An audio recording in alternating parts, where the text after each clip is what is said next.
broken pact.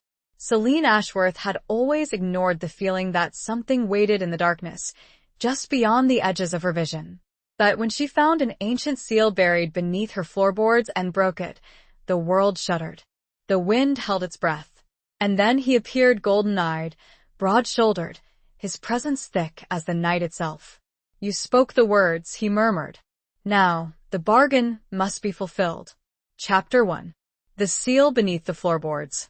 The rhythmic thump, thump, thump of the hammer echoed through the otherwise silent house, a counterpoint to the frantic beat of Celine Ashworth's own heart. Dust motes danced in the weak afternoon sunlight filtering through the grimy attic windows, illuminating the decades of neglect she was now determined to undo. At 62, Celine had finally decided to tackle the daunting task of renovating the old Victorian house she'd inherited from her grandmother, a grandmother she barely remembered, a woman shrouded in whispers and hushed tones within the family.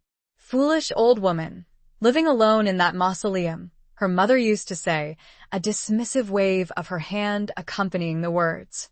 But Celine had always felt a pull to this place, a sense of unfinished business, a longing for something she couldn't quite name.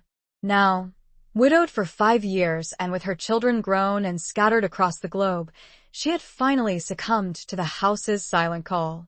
The floorboards in the attic were particularly stubborn, warped and cracked with age. One board, near the far wall under a cobweb-draped window, resisted her efforts with a peculiar tenacity. It felt different, hollower somehow. Curiosity piqued.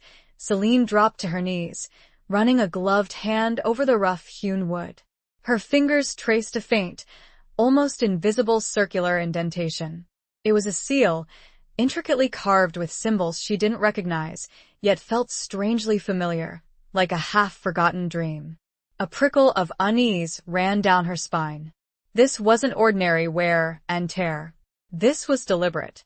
Someone had hidden this, sealed it away. Why? The question echoed in the stillness of the attic, unanswered, yet compelling. Ignoring the nagging voice of caution in her head, Celine grabbed a crowbar and, with a grunt of exertion, pried the board loose. The wood splintered with a sharp crack, releasing a puff of dust that smelled of ancient earth and something else. Something metallic, faintly acrid, like the air before a thunderstorm. Beneath the broken board, nestled in a shallow recess, lay a small, tarnished silver box. It was unadorned, save for the same intricate seal that had marked the floorboard, now replicated on the box's lid. Celine's breath hitched. Her hands trembled as she reached for the box, a strange mixture of fear and anticipation churning in her stomach. This felt significant, momentous, even dangerous. Yet, she couldn't resist. It was as if the house itself was urging her on, whispering secrets from its shadowed corners. She lifted the lid. Inside, resting on a bed of faded velvet, lay a single, rolled-up parchment, tied with a brittle ribbon. The parchment was yellowed with age, the ink faded in places, but still legible. As Celine carefully unrolled it, she felt a sudden, inexplicable chill, as if the temperature in the attic had plummeted. The words were written in a spidery, elegant script, a language she didn't recognize, yet somehow understood. It was a visceral understanding, a knowing that bypassed her intellect and resonated deep within her bones. As she scanned the lines, a single phrase jumped out at her, repeating itself over and over, each repetition sending a fresh wave of icy dread through her. Vinculum devorandum, the devouring pact. Without conscious thought, Celine found herself reading the words aloud, her voice a shaky whisper in the silent attic. The air around her thickened, grew heavy, charged with an unseen energy. The dust motes that had been dancing in the sunlight now swirled in a frantic vortex, illuminated by an unnatural, flickering glow emanating from the parchment itself. The last word had barely left her lips when the attic window shattered inward, a sudden, violent implosion that sent shards of glass flying. A gust of wind, impossibly strong, ripped through the room, scattering dust and debris. Celine cried out, shielding her face with her arm, her heart pounding against her ribs like a trapped bird. When she dared to lower her arm, she saw him. He stood framed in the jagged remains of the window, silhouetted against the darkening sky. He was tall, impossibly so, his broad shoulders nearly filling the opening. His hair was the color of midnight, falling around his face in thick waves. But it was his eyes that held her captive. They were golden, luminous, burning with an intensity that seemed to pierce her very soul. They were not human eyes. A low growl rumbled from his chest, a sound that vibrated through the very floorboards beneath her feet. Celine scrambled back, fear gripping her in its icy claws. She wanted to scream, to run, but her body was frozen, paralyzed by a terror she had never known before. He moved with a fluid grace that belied his size, stepping effortlessly through the broken window and into the attic.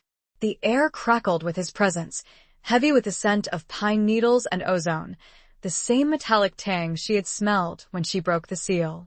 He stopped a few feet away, his golden eyes fixed on her with an unnerving intensity. "You spoke the words," he murmured, his voice a deep, resonant rumble that seemed to echo the ancient words on the parchment. It was a voice that spoke of power, of wildness, of something untamed and dangerous. Now, the bargain must be fulfilled. Celine stared at him, her mind reeling. Bargain? What bargain? She had simply read some words from an old parchment. She hadn't agreed to anything. Had she? The ancient script seemed burned into her retinas. She could feel their power, see their intricate shadows even with her eyes squeezed shut, willing this impossible being to disappear. He took another step closer, and Celine instinctively flinched. He stopped, a flicker of something that might have been amusement crossing his features. Or perhaps it was pity. She couldn't be sure. "Do you not know what you have done?" he asked, his voice softer now, yet no less compelling. "Do you not understand the power of words, the weight of ancient promises?" Celine shook her head, tears welling in her eyes. I don't understand," she whispered, her voice trembling. I found this box, this parchment." He reached out a hand, his long, elegant fingers brushing against the discarded parchment on the floor. His touch seemed to leave a faint shimmer in the air, a trace of golden light that quickly faded. "This," he said, his voice low and laced with a hint of something that sounded like regret, "is a pact. A binding agreement made centuries ago between your ancestors and mine." He paused, his gaze shifting to the shattered window, to the darkening sky beyond. The wind had died down, leaving an unsettling stillness in its wake.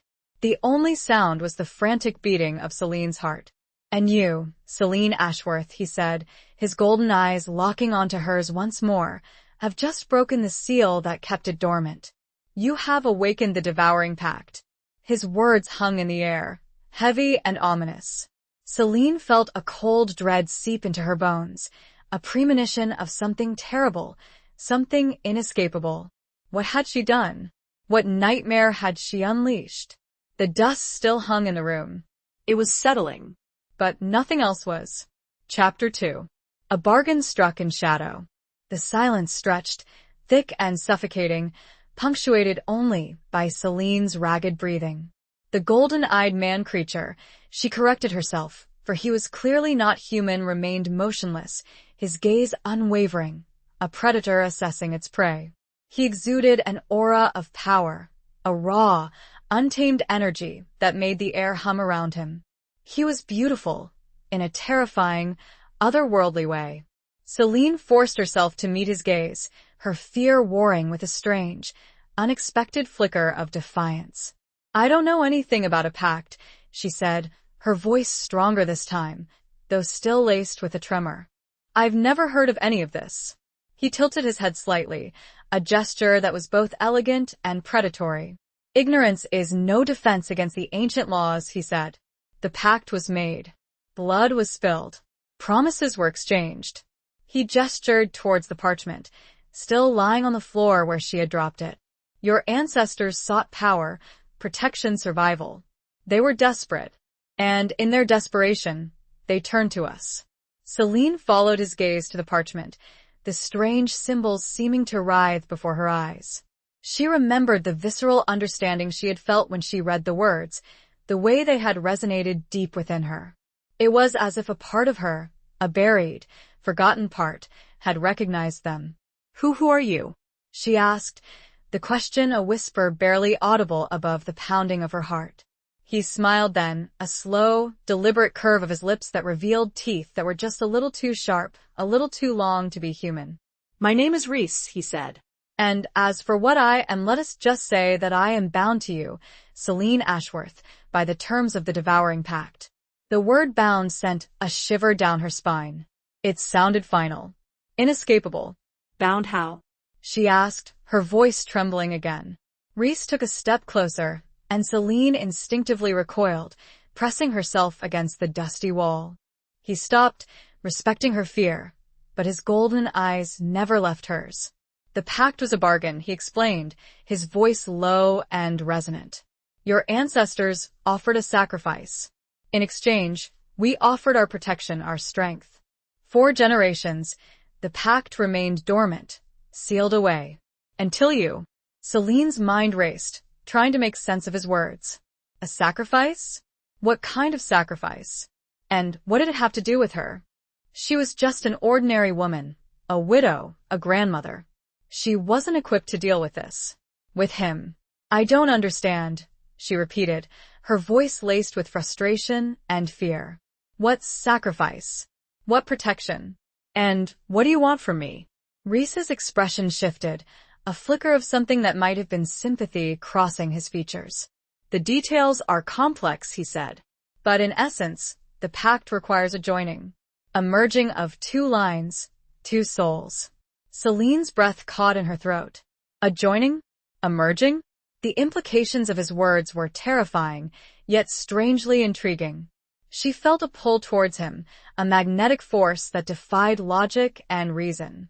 It was as if a part of her, a deep, primal part, recognized him, yearned for him. I don't want to be joined to anyone, she said, her voice shaking. I just want to be left alone. Reese sighed, a sound that was both weary and resigned. I understand your fear, he said.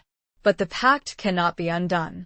It is a force of nature, a law written in blood and magic. To break it would be catastrophic. He looked at her then, his golden eyes filled with a strange mixture of sadness and determination. I will not force you, he said. But I will not abandon you either. The pact binds us together, whether we like it or not. And I will honor my obligations. He extended a hand towards her, his long, elegant fingers outstretched. Come with me, he said. Let me show you what you have awakened. Let me explain the terms of the pact, the dangers that now surround you. Celine hesitated, her mind a whirlwind of conflicting emotions. Fear, yes, but also curiosity, a strange sense of destiny, a pull towards the unknown. She looked at his outstretched hand, at the strength and power it represented, and at the vulnerability that flickered in his golden eyes. She had a choice to make. She could run, try to escape, to deny the reality of what was happening. Or she could face it, embrace it, and perhaps even understand it. The decision weighed heavily on her, the weight of generations, of ancient promises, of a pact she had unwittingly awakened. The scent of pine and ozone filled her senses, a constant reminder of his presence, of the wildness and danger he represented. Finally, with a trembling hand, she reached out and took his. His fingers closed around hers, warm and strong, sending a jolt of energy through her body. It was a touch that was both terrifying and exhilarating, a touch that sealed her fate. The house gave an almost imperceptible shudder, as if finally, after all this time, its own pact was at last acknowledged. The air began to shift around them. Chapter 3. Echoes of a Forgotten Past. Reese led her through the house, his touch surprisingly gentle, his presence a reassuring weight in the growing darkness. The familiar rooms of her grandmother's house now seemed alien, imbued with a subtle, unsettling energy. Shadows danced in the corners, whispers seemed to echo from the walls, and the scent of dust and old wood was overlaid with the ever-present aroma of pine and ozone that clung to Reese. He led her not to the living room or the kitchen, but to the library, a room Celine had avoided since her arrival. It was a large, imposing space, filled with floor-to-ceiling bookshelves crammed with ancient tomes and leather-bound volumes. The air in here was heavy, stagnant, thick with the scent of decaying paper and forgotten knowledge. A large, ornate fireplace dominated one wall, its hearth cold and empty. Rhys gestured towards a pair of worn leather armchairs facing the fireplace. "Sit," he said, his voice a soft command. Celine hesitated, then obeyed, sinking into the plush cushions. The leather was cool against her skin, a stark contrast to the warmth of Rhys's hand, which she still felt, phantom-like, on her own. He remained standing, his tall frame silhouetted against the dim light filtering through the tall, arched windows. "The pact," he began, his voice echoing slightly in the cavernous room, "was made between your ancestor, Alara Ashworth, and my predecessor, a werewolf named Lycaon." Celine's eyes widened. Werewolf. The word seemed absurd, out of place in the quiet, dusty library. Yet, she couldn't deny the evidence of her own senses, the inhuman golden eyes, the raw power that emanated from Rhys. It was a reality she could no longer ignore.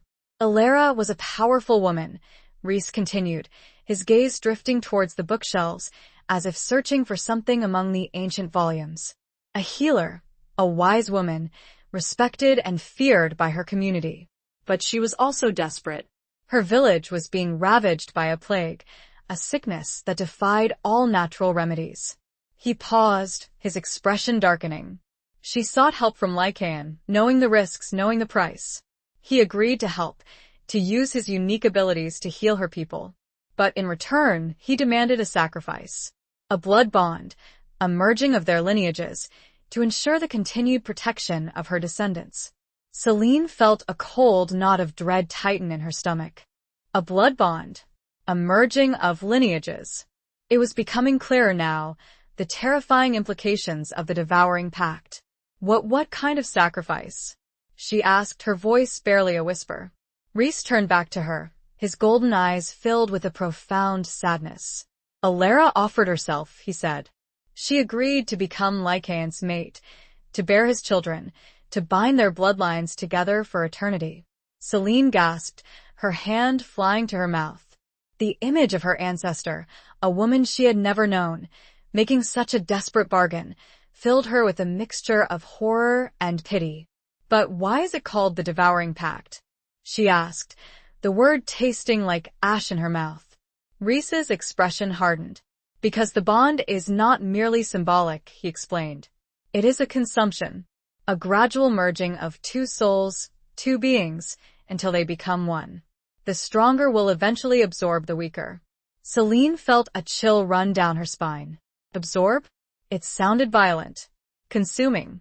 And what did it mean for her, the descendant of Alara? Was she destined to be devoured? And you are Lycaon's descendant? She asked, her voice trembling. Rhys nodded. I am his heir, bound by the same pact, the same obligations. And you, Celine, are Alara's heir. The pact has awakened because it is time for the merging to be completed. He took a step closer, his gaze intense, searching. The devouring moon is rising, he said, his voice low and urgent. It is a time of heightened power, of increased vulnerability. We must prepare. Celine stared at him, her mind reeling. The devouring moon? What was that? And what did it mean to prepare? She felt utterly lost, adrift in a sea of ancient magic and terrifying possibilities. I don't know what to do, she confessed, her voice laced with despair. Rhys reached out and gently cupped her face in his hands. His touch was surprisingly warm, comforting, sending a wave of unexpected calm through her. You don't have to do anything alone, he said, his golden eyes locking onto hers. I am here. I will guide you. I will protect you. His words were a promise, a lifeline in the swirling chaos of her emotions. But even as she felt a flicker of hope, a nagging doubt remained. Could she trust him? Could she trust a creature of the night, a werewolf bound to her by an ancient, terrifying pact? She saw the honesty in his eyes, but also an ancient hunger. A hunger which felt dangerous. He leaned closer, his breath warm against her cheek. She could smell the pine and ozone, the wildness that clung to him like a second skin. "Trust me, Celine," he whispered, his voice a low, seductive rumble. "Trust in the bond that connects us. Trust in the devouring." The house sighed around them, old wood settling. Outside, the moon crept higher. Chapter 4. The scent of pine and thunder. The warmth of Reese's hands lingered on Celine's face even after he stepped back, a tangible reminder of his presence, of the strange, unsettling connection that bound them. She watched him as he moved to the fireplace, his movements fluid and graceful, like a predator surveying its territory. He knelt before the hearth, his broad back to her, and began to lay a fire, using kindling and logs that had been stacked neatly beside the fireplace. Celine studied him, trying to reconcile the image of the terrifying creature who had shattered her window with the man now calmly building a fire. He was an enigma, a paradox, a mixture of wildness and refinement, of danger and gentleness. "Why are you building a fire?" she asked, her voice breaking the silence. "It's not cold." Reese glanced over his shoulder, a flicker of amusement in his golden eyes. "It's not for warmth," he said. "It's for clarity." The flames helped to focus the senses, to open the pathways to other realms. He struck a match, the small flame illuminating his face, highlighting the sharp angles of his cheekbones, the intensity of his gaze. He touched the flame to the kindling, and the dry wood caught quickly, sending a plume of fragrant smoke curling up the chimney. Celine watched as the flames grew, casting flickering shadows on the walls, dancing across the spines of the ancient books. The scent of burning wood mingled with the ever-present aroma of pine and ozone that clung to Reese, creating a heady, intoxicating mix. "Other realms?" she asked, her voice laced with skepticism. "What do you mean?" Reese rose to his feet, turning to face her. The firelight played across his features, making him seem even more otherworldly, more unreal. "The world you see," he said, his voice low and resonant, "is only a small part of reality.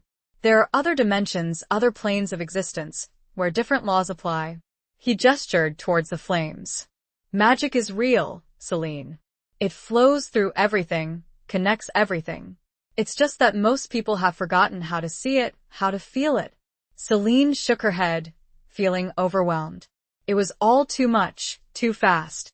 Werewolves, magic, other realms. It was like stepping into a fairy tale, a dark, terrifying fairy tale. I don't believe in magic," she said, though her voice lacked conviction. She had seen him, after all.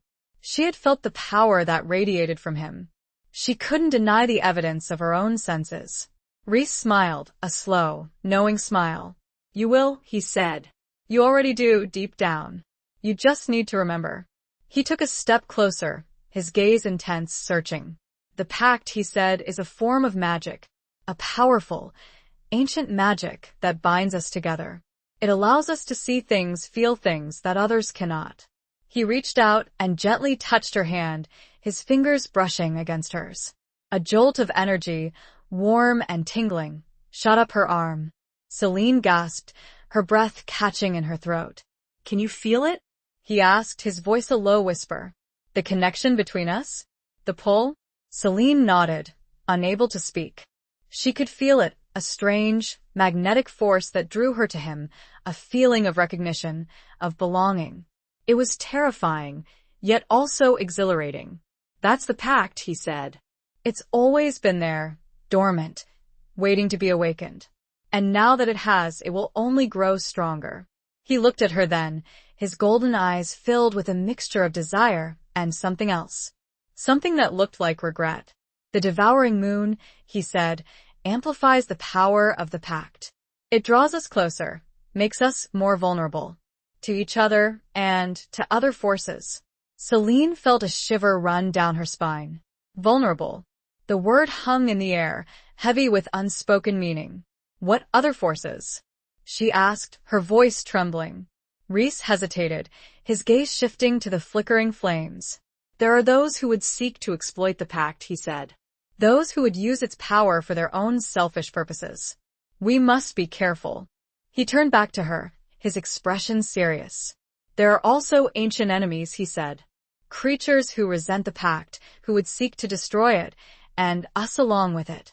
Celine stared at him, her mind racing. Enemies? Creatures? It sounded like something out of a nightmare. I don't understand, she said. Who are these enemies? What do they want? Rhys sighed, running a hand through his thick, dark hair. It's a long story, he said. A complicated history of rivalries, betrayals, and blood feuds. But for now, all you need to know is that we are not safe. Not here, not anywhere.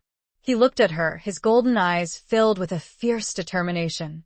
We must leave, he said. We must go somewhere protected. Somewhere they cannot find us. Celine's heart pounded in her chest. Leave?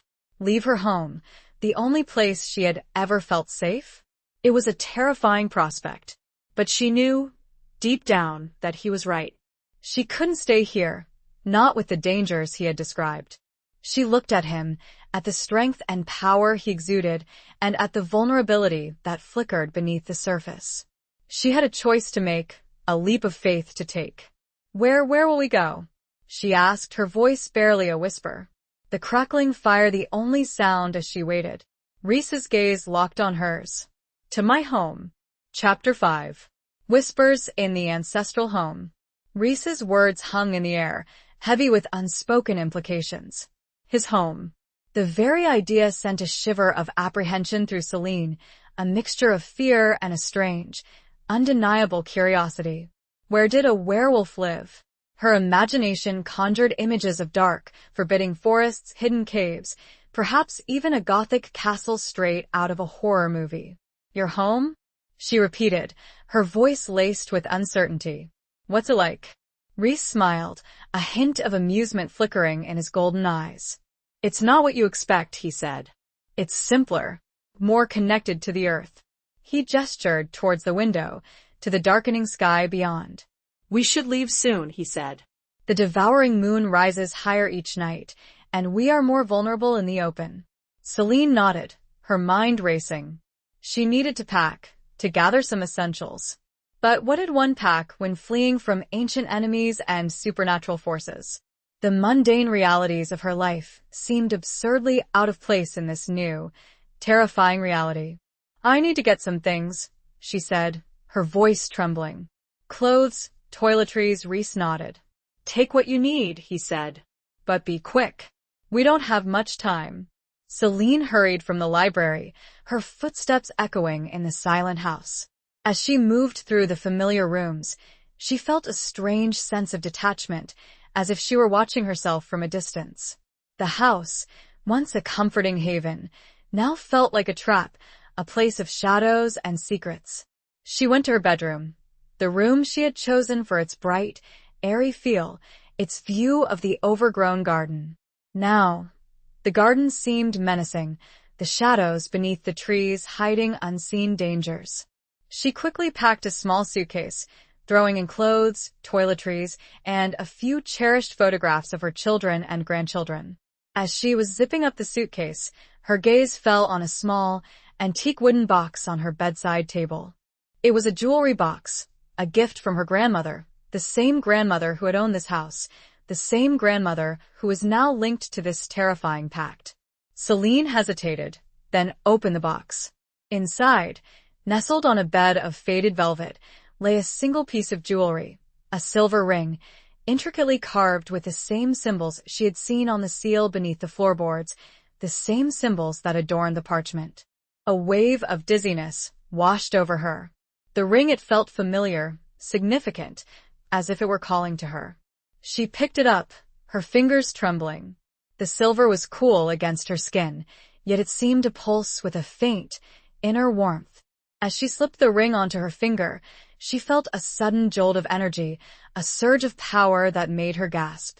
The room seemed to shimmer around her, the shadows deepening, the air thickening.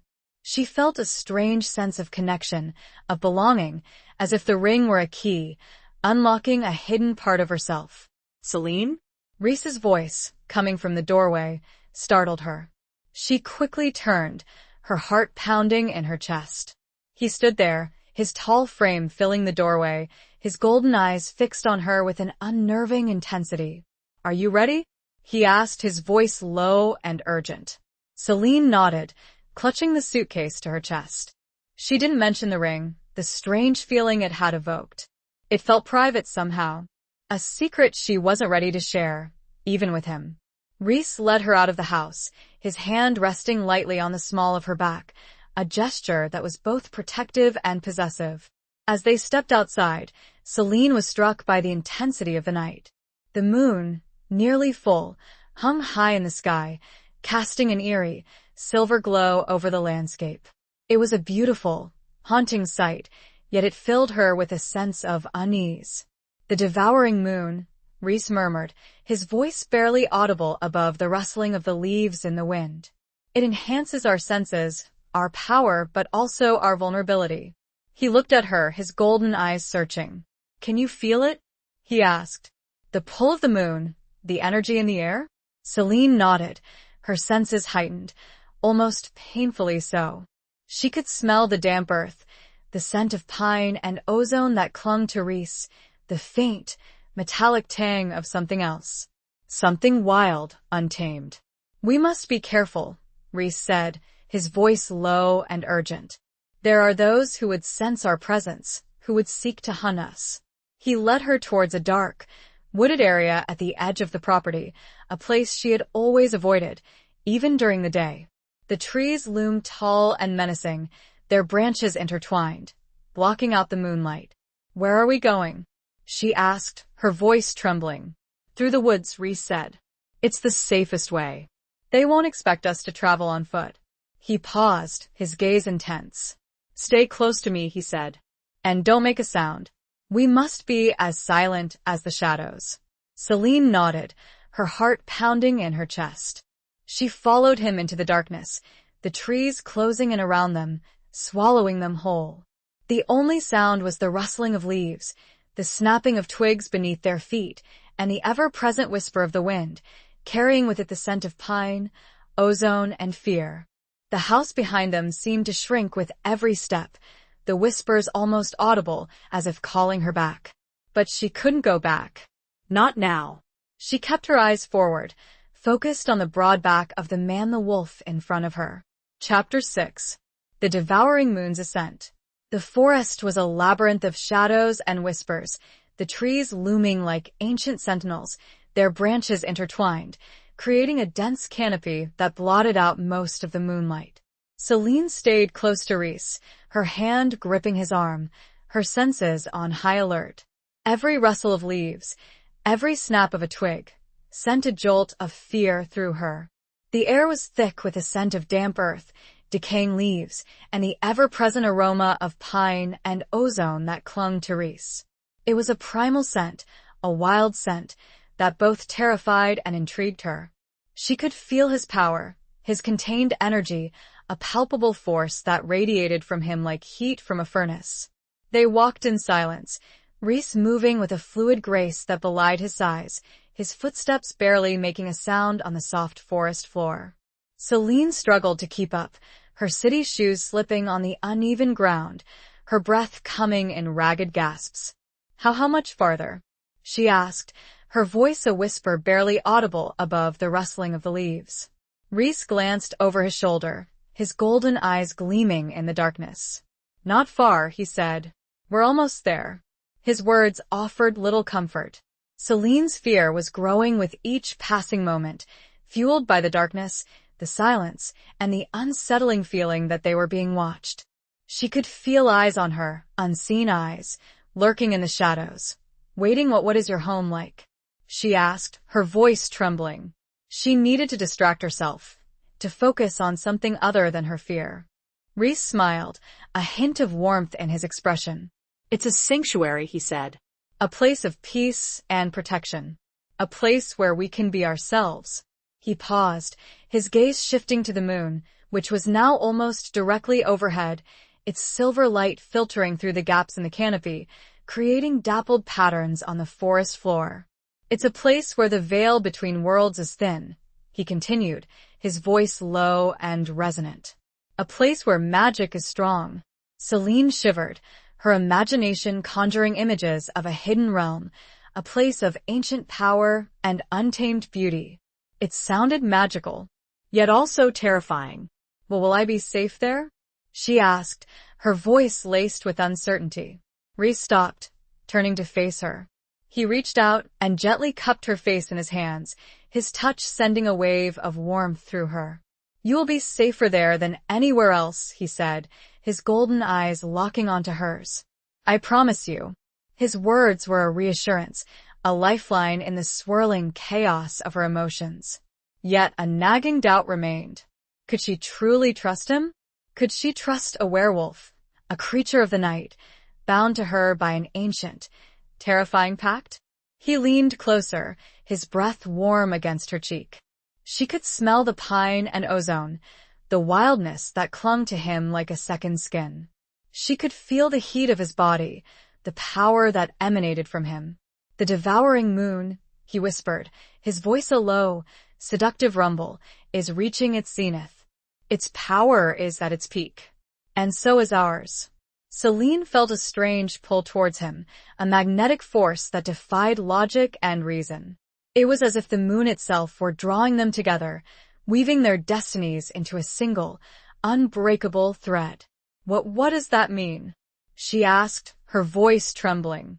Rhys smiled, a slow, deliberate curve of his lips that revealed teeth that were just a little too sharp, a little too long to be human. "It means," he said, "that the merging has begun. The devouring pact is consuming us." His words sent a shiver of both fear and excitement through her. Consuming. The word hung in the air, heavy with unspoken meaning. He leaned in even closer, his lips brushing against her ear. "Don't be afraid, Celine," he whispered.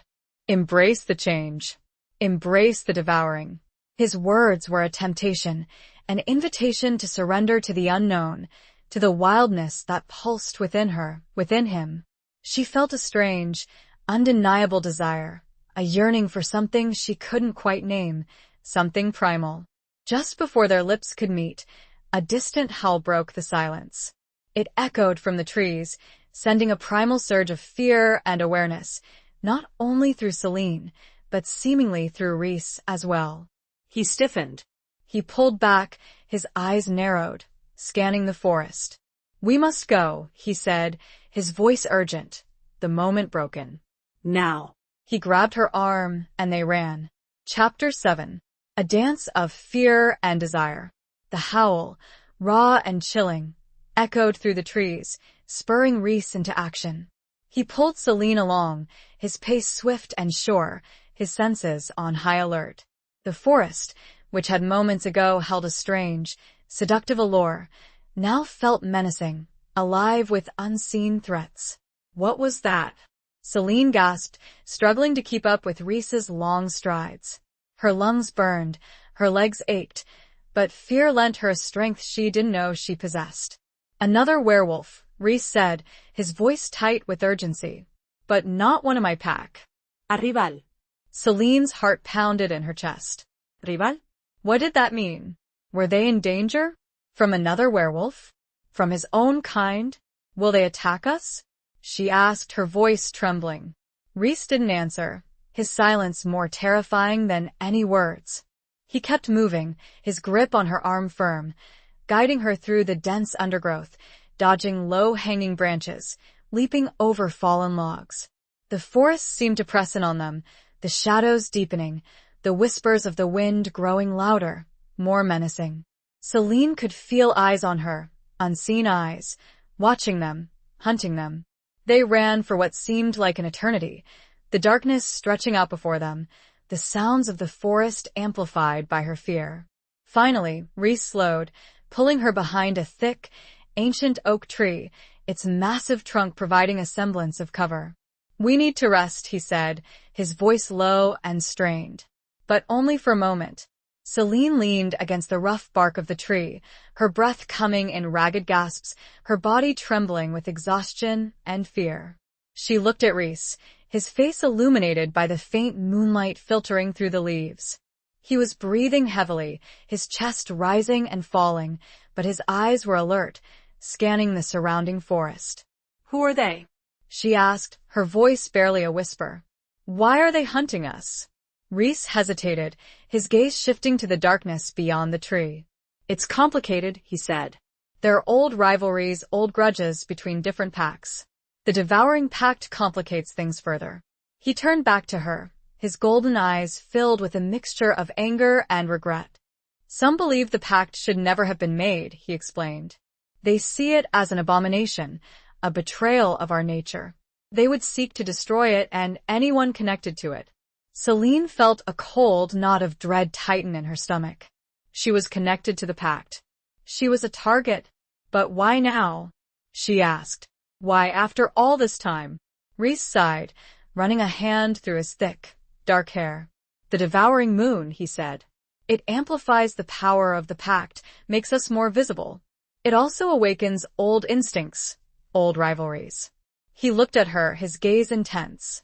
We are not safe here, he said. We must reach my home. It is the only place where we can be truly protected. Celine nodded, her fear battling with a strange, unexpected surge of determination. She wouldn't give up. She wouldn't let them win. She would fight, for her own survival and for Rhys. She realized, with a sudden jolt of awareness, that she was no longer just afraid of him. She was also drawn to him. There was a connection, a bond, that went beyond the pact, beyond the fear. It was a primal attraction, a yearning for something she couldn't quite name. How much farther?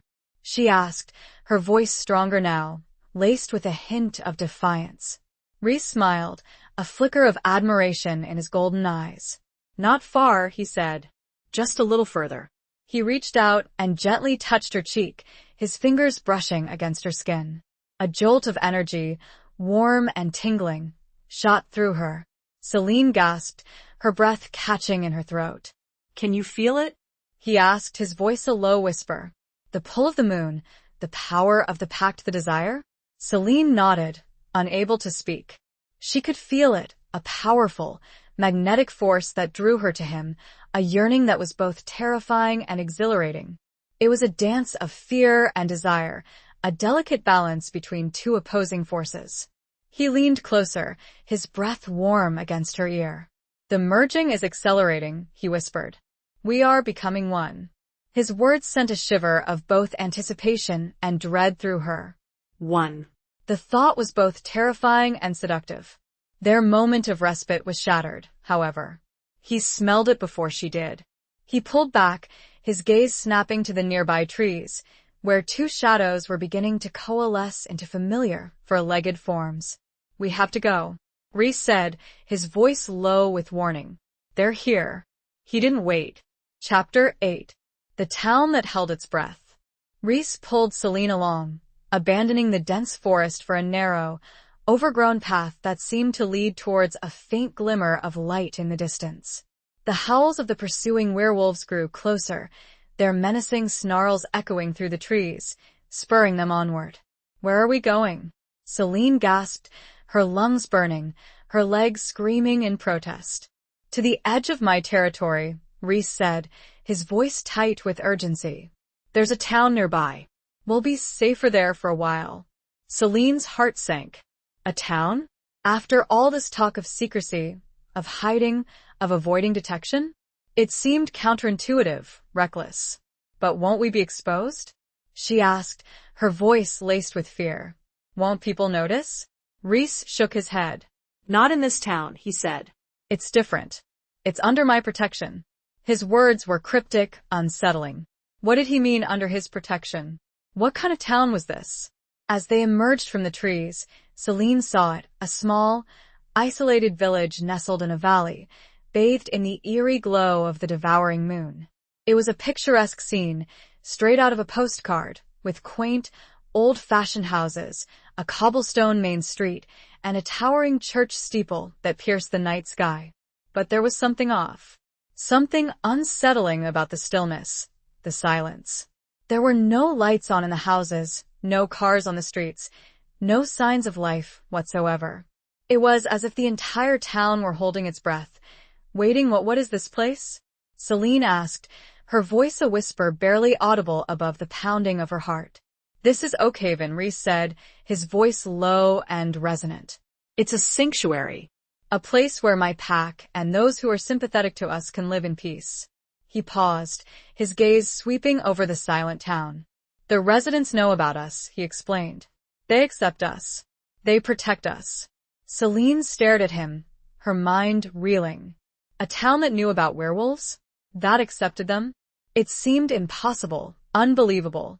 But how? She asked. How is that possible? Reese smiled, a hint of pride in his expression. It's a long story, he said. But in essence, this town has been under the protection of my pack for generations. We have an agreement. He led her down the deserted main street, his hand resting lightly on the small of her back, a gesture that was both protective and possessive. The cobblestones were smooth beneath her feet, worn smooth by centuries of use. The houses, with their darkened windows and silent facades, seemed to watch them, their secrets hidden behind closed doors. As they walked, Celine noticed small, subtle details that hinted at the town's unusual nature. There were symbols carved into the doorframes of the houses, the same symbols she had seen on the seal beneath the floorboards, the same symbols that adorned her ring. There were wreaths of dried herbs and flowers hanging on the doors, emitting a faint, pungent aroma. And there was a strange, almost palpable energy in the air, a feeling of magic. The people here, Reese said as if reading her thoughts, are not all human. Some are like me. Others are different. But we all share a common bond, a common purpose. To protect ourselves and to protect the balance between worlds. Celine shivered, her mind struggling to grasp the reality of what he was saying. A town of werewolves and other creatures? It was like something out of a fantasy novel. They reached the center of the town, where a large, ancient oak tree stood in the middle of a small square. Beneath the tree, a stone well, its surface covered in moss and lichen, seemed to pulse with a faint, inner light. This is the heart of Oakhaven, Reese said, his voice reverent. The source of its power. He looked at her, his golden eyes intense. We're safe here, Celine, he said. For now. But we must still be careful. The devouring moon is strong, and our enemies are persistent. He led her towards a large, two-story house at the edge of the square, its windows dark, its facade shrouded in shadows. It was an imposing structure, built of stone and timber, with a steeply pitched roof and a wide, welcoming porch. This is where I live, Reese said, his voice softer now, laced with a hint of vulnerability. This is my home. He opened the door, revealing a dimly lit interior, filled with the scent of wood smoke, old books, and something else. Something wild, untamed. The scent of him. Celine hesitated, her heart pounding in her chest. She was about to step into his world, into his life. It was a terrifying prospect, yet also exciting. The sound of a low growl came from the hallway, startling her. She clutched at Reese. He squeezed her arm reassuringly. It's all right, he said. It's just Bran. Chapter 9. Unveiling the Ancient Curse. The growl, deep and resonant, echoed again from the hallway, sending a shiver of apprehension down Celine's spine. She instinctively pressed closer to Reese, seeking reassurance from his solid presence. Bran? She questioned, her voice barely a whisper. Reese nodded, a hint of amusement flickering in his golden eyes. He's my second in command, he explained. And my oldest friend. He's protective. A figure emerged from the shadows of the hallway, resolving into the form of a large, powerfully built man. He was even taller than Reese, with broad shoulders, a thick mane of dark, silver-streaked hair, and eyes that glowed with the same golden light as Reese's, though tinged with a hint of amber. Reese? The man rumbled, his voice deep and gravelly, laced with a hint of suspicion. His gaze shifted to Celine, his eyes narrowing, assessing her with an unnerving intensity. Bran, Reese said, his voice calm and reassuring. This is Celine Ashworth. She's under my protection. Bran's expression shifted, a flicker of surprise crossing his features. He studied Celine for a moment longer, his golden eyes seeming to pierce her very soul. Then he nodded, a gesture of acceptance, though not entirely devoid of wariness. "Welcome, Celine Ashworth," he said, his voice still gravelly, but less hostile. "To Oakhaven." Celine managed a weak smile, her heart still pounding in her chest. "Thank you," she said, her voice trembling slightly. Rhys led her further into the house, Bran following close behind. The interior was surprisingly cozy, with warm, wood-paneled walls, comfortable furniture, and a large stone fireplace that dominated the living room, a cheerful fire crackling merrily within its hearth. The scent of wood smoke mingled with the familiar aroma of pine and ozone, creating a sense of home. A home that wasn't hers, yet felt strangely welcoming. "Make yourself comfortable," Rhys said, gesturing towards a plush armchair near the fireplace. "I'll explain things to Bran." Celine sank into the armchair, the soft cushions enveloping her, providing a much-needed sense of comfort. She watched as Rhys and Bran moved to a corner of the room, their voices low and hushed, their conversation inaudible to her. She could feel Bran's gaze on her from time to time, assessing, questioning. She looked around the room, taking in the details. There were bookshelves crammed with ancient tomes and leather-bound volumes, similar to the ones in her grandmother's library. There were strange artifacts and objects scattered around the room, objects that seemed to hum with a faint, inner energy. And there were portraits on the walls, portraits of men and women with the same golden eyes as Rhys and Bran, their faces both fierce and noble. After a few minutes, Rhys and Bran returned, their expressions serious. Rhys sat down in the armchair opposite her, while Bran remained standing, his tall frame looming over them, a silent, watchful presence. "Bran has agreed to help us," Rhys said, his voice low and reassuring. "He will assist in your transition." Celine's heart skipped a beat. Transition? What did that mean? What kind of transition? She asked, her voice laced with apprehension.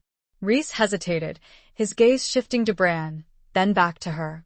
"The devouring pact," he explained, "is not just a bond between two individuals. It's a merging, a transformation." He paused, his golden eyes filled with a strange mixture of sadness and determination.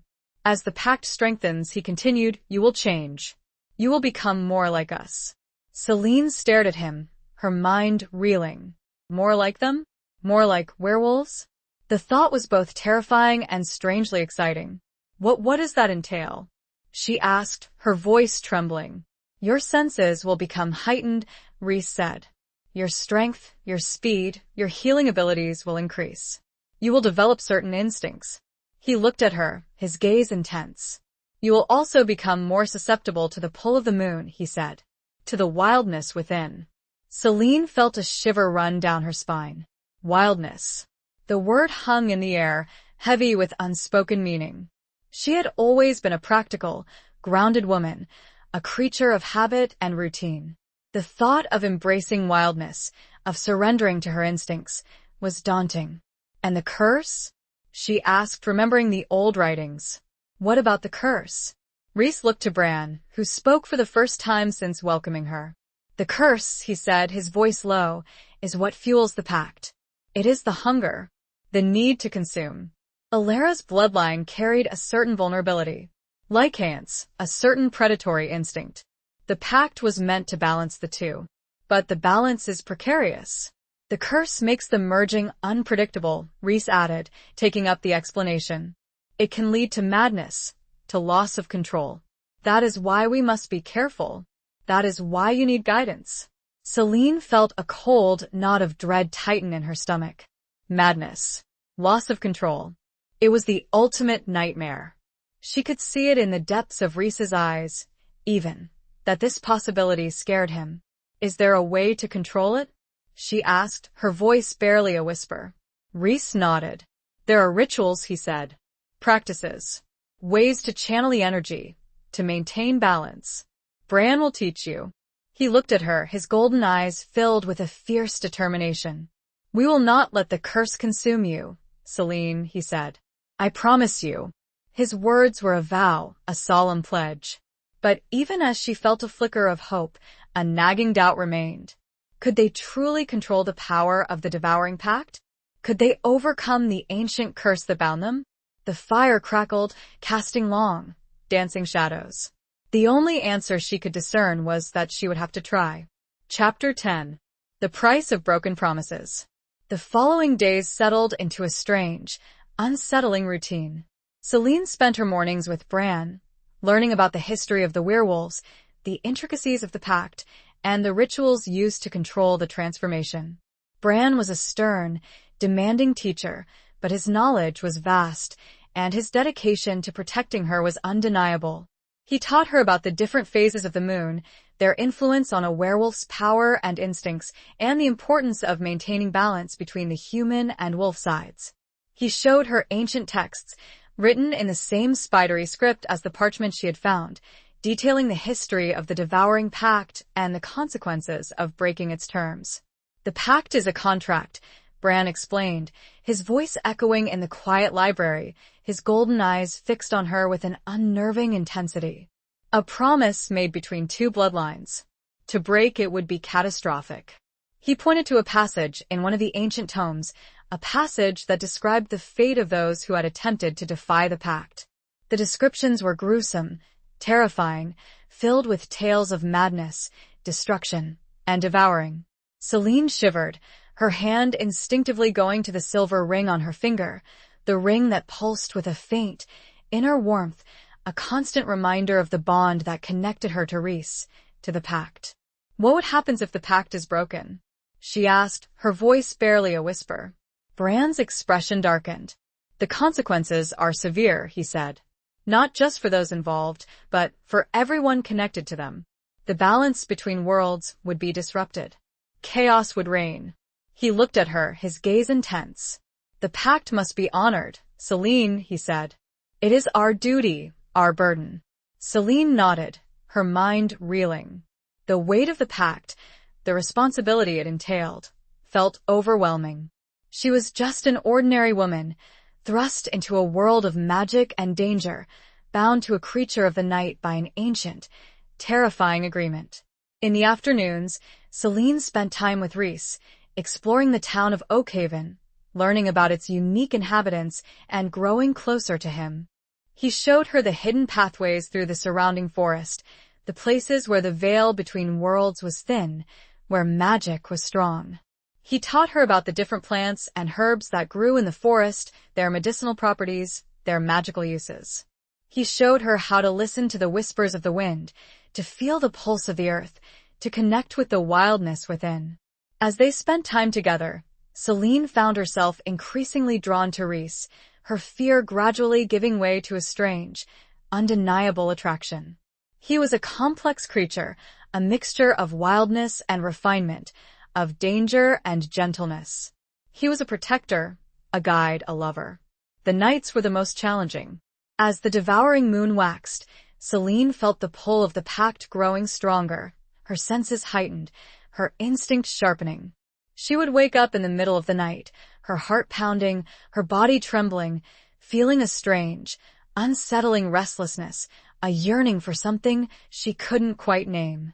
Rhys was always there, a reassuring presence in the darkness. He would hold her, soothe her, his voice a low, calming murmur, his touch sending waves of warmth through her. He would tell her stories of his past, of his pack, of the challenges he had faced, the battles he had fought. One night, as they lay together in his bed, the moonlight streaming through the window, casting an eerie glow over the room, Celine asked him about the sacrifice. About Alara. What would happen to her? She asked, her voice trembling. To my ancestor? Rhys hesitated, his expression darkening. He stroked her hair, his touch gentle, comforting. She lived a long life, he said, his voice low and laced with a hint of sadness. She bore Lycaon many children, strengthening the bond between our bloodlines. She became a legend, a symbol of strength and sacrifice. He paused, his gaze shifting to the moon. But the pact took its toll, he continued. The merging was not easy. She lost a part of herself, a part of her humanity. Celine felt a cold knot of dread tighten in her stomach. Lost a part of herself. It was a terrifying prospect. "Well, will that happen to me?" she asked, her voice barely a whisper. Rhys looked at her, his golden eyes filled with a profound sadness. "I don't know," he said. "The Pact is unpredictable, but I will do everything in my power to protect you, to help you maintain your balance." His words were a promise, a vow. But even as she felt a flicker of hope, a nagging doubt remained. Could he truly protect her from the power of the devouring Pact? Could he save her from herself? Later that same night, after they had finally slept, Celine was awoken by a blood-curdling scream. It was her voice. Chapter 11. Scars of the Soul, Bonds of the Heart. Celine bolted upright in bed, her heart pounding, her body drenched in a cold sweat. The scream still echoed in her ears, a raw, primal sound of terror that had ripped through the silence of the night. She looked around the room, her eyes wide with fear, searching for the source of the disturbance. Rhys was already awake, sitting beside her, his hand on her arm, his golden eyes filled with concern. "Celine?" he said, his voice low and soothing. "What is it? What's wrong?" Celine shook her head, her mind reeling, trying to make sense of what had just happened. It had been a dream, a nightmare, so vivid, so real, that it felt as if it were still happening. "I had a dream," she stammered, her voice trembling. A terrible dream. She struggled to describe the images that had flashed through her mind, images of darkness, of shadows, of devouring. She had seen herself, her body transforming, changing, becoming something other. Something wild, untamed, terrifying. "It was the Pact," she whispered, her voice laced with fear. "It was showing me." Rhys pulled her close, his arms wrapping around her, holding her tight. His warmth, his scent of pine and ozone, were a comforting anchor in the swirling chaos of her emotions. "It's all right," he murmured, his voice a low, soothing rumble. "It was just a dream. It's the devouring moon, amplifying your connection to the Pact." He stroked her hair, his touch gentle, reassuring. "It's showing you your potential," he said. "Your power. But it's also showing you your fears." Celine buried her face in his chest, her body trembling. She could feel his heart beating, strong and steady, a counterpoint to the frantic rhythm of her own. "I don't want to become a monster," she whispered, her voice muffled against his skin. Rhys held her tighter, his embrace a silent vow of protection. "You are not a monster, Celine," he said, his voice firm, unwavering. "You are a strong, courageous woman. You are my mate." The word mate sent a shiver of both excitement and apprehension through her. It was a word that implied a bond, a connection, that went beyond the Pact, beyond the devouring. It was a word that spoke of love, of belonging, of forever. He tilted her chin up, forcing her to meet his gaze. His golden eyes were filled with a fierce tenderness, a love that transcended words. "The transformation is not easy," he said. "It will challenge you, test you, push you to your limits. But it will also make you stronger. It will reveal your true self." He paused, his gaze intense. "Scars are not always physical, Celine," he said. "Sometimes the deepest scars are on the soul. But those scars, they're also a testament to our strength, our resilience, our ability to overcome." He brushed a tear from her cheek, his touch sending a wave of warmth through her. "We all carry scars, Celine," he said. "It's what we do with them that matters. We can let them define us, consume us, or we can use them as fuel, as a reminder of what we have survived, of what we have become." His words resonated deep within her, striking a chord of truth that she had never acknowledged before. She had her own scars, her own wounds, from her past, from her losses, from the emptiness she had felt before Rhys had entered her life. She looked at him, her eyes searching his. How do you do it?" she asked, her voice barely a whisper. "How do you control the wildness? The curse?" Rhys smiled, a hint of sadness in his expression. "It's a constant battle," he said. "A daily struggle. But I have learned to accept it, to embrace it, "To use it as a source of strength." He paused, his gaze shifting to the window, to the waning devouring moon, its silver light casting long, dancing shadows across the room. I have also learned, he continued, that I am not alone. I have my pack. I have you. He turned back to her, his golden eyes locking onto hers. We are stronger together, Celine, he said. Our bond, our love, is our greatest weapon against the darkness. His words were a promise, a vow, a lifeline in the swirling chaos of her emotions. She leaned into him, her body seeking his warmth, his strength, his love.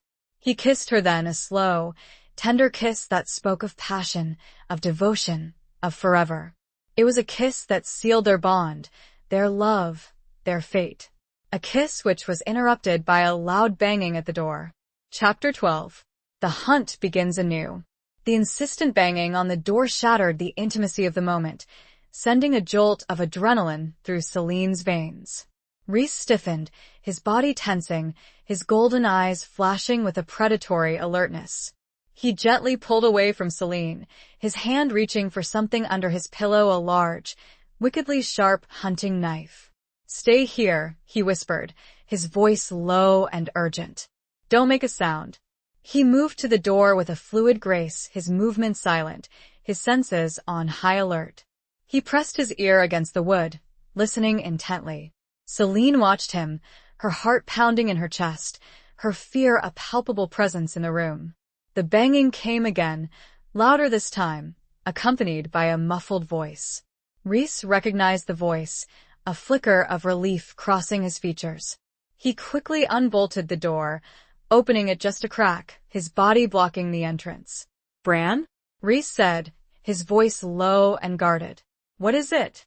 Bran's voice, urgent and strained, came from the other side of the door. They're here, Rhys, he said. The hunters. They've found us. Celine's blood ran cold. Hunters? The word conjured images of men with guns, with traps, with malice. She had thought they were safe in Oakhaven, protected by the town's unique nature, by Rhys's pack. But it seemed that their sanctuary had been breached. Rhys's expression hardened, his golden eyes flashing with anger. How many? He asked. At least a dozen, Bran said. Heavily armed. They're organized. Rhys cursed under his breath, his mind racing, calculating the odds, assessing the threat. He turned to Celine, his expression serious. We need to leave, he said, his voice low and urgent. Now. Celine didn't hesitate. She grabbed her suitcase, which she had thankfully already packed, and followed Rhys out of the bedroom, Bran leading the way. They moved quickly and silently through the house, the floorboards creaking beneath their feet, the shadows deepening around them. Where are we going? Celine asked, her voice trembling. To the tunnels, Rhys said. There's a network of underground passages beneath Oakhaven. It's our escape route. Bran led them to the kitchen, where he moved a large, heavy wooden table, revealing a hidden trapdoor in the floor. He lifted the trapdoor, revealing a dark, narrow staircase leading down into the earth. Go, Bran said, his voice gruff, but laced with concern. I'll hold them off. Rhys hesitated, his gaze shifting between Celine and Bran. He clearly didn't want to leave his friend, his second in command, to face the hunters alone. Go, Rhys, Bran urged, his golden eyes flashing with determination. Protect Celine. That's your priority. Rhys nodded, his expression grim. He knew Bran was right. Celine's safety was paramount. He took her hand, his grip firm, reassuring, and led her down the narrow staircase, into the darkness below. The air in the tunnels was cool and damp, heavy with the scent of earth and something else. Something metallic, faintly acrid, like the air before a thunderstorm. Celine could feel the presence of magic, of ancient power, all around her. They moved quickly through the tunnels, Rhys guiding her through the labyrinthine passages, his knowledge of the network seemingly innate. The sounds of the hunters, their shouts, their footsteps, echoed faintly above them, spurring them onward. How did they find us? Celine asked, her voice a whisper barely audible above the sound of their breathing. Rhys shook his head, his expression grim. I don't know, he said. We were careful, but they're persistent. They have resources. He paused, his gaze intense. They're not just ordinary hunters, Celine, he said. They're fanatics. They believe werewolves are abominations. They want to eradicate us. Celine shivered, her fear growing with each passing moment. Eradicate. The word hung in the air, heavy, with unspoken meaning. They continued to move through the tunnels, the darkness pressing in on them, the silence broken only by the sound of their footsteps and the occasional drip of water. Celine felt a strange sense of claustrophobia, of being trapped, of being hunted. Suddenly, Rhys stopped, his body tensing, his senses on high alert. He raised a hand, signaling Celine to be silent. He listened intently, his golden eyes scanning the darkness ahead. What is it? Celine whispered, her voice trembling. Rhys didn't answer. He slowly drew the hunting knife from beneath his shirt, its blade gleaming in the faint light filtering from a crack in the tunnel wall. Someone's coming, he whispered, his voice low and dangerous. Stay behind me. Celine obeyed, her heart pounding in her chest. She could hear it now, the faint sound of footsteps, approaching them, growing louder with each passing second. The hunt, it seemed, was far from over. They could hear the muffled sounds of fighting above, and then, ahead of them, the shadows shifted. Chapter 13. Where shadows cling to light. The footsteps grew closer, echoing in the narrow tunnel, each footfall a hammer blow against Celine's already frayed nerves. Rhys stood poised, the hunting knife held low, his body a coiled spring ready to unleash. The faint light filtering through the crack in the wall illuminated his face, highlighting the sharp angles of his cheekbones, the intensity of his golden eyes, now narrowed in concentration. Celine peered over Rhys's shoulder, her breath catching in her throat as a figure emerged from the darkness. It was not one of the hunters, as she had feared. It was a young woman, her face pale and streaked with dirt, her clothes torn, her eyes wide with a mixture of fear and relief. Rhys? The woman whispered, her voice trembling. Rhys lowered the knife, his body relaxing slightly, though still on guard. Alara? He said, his voice a mixture of surprise and recognition. The woman nodded, her gaze shifting to Celine, her eyes widening in curiosity. Who is this? She asked. This is Celine, Rhys said. She's with me.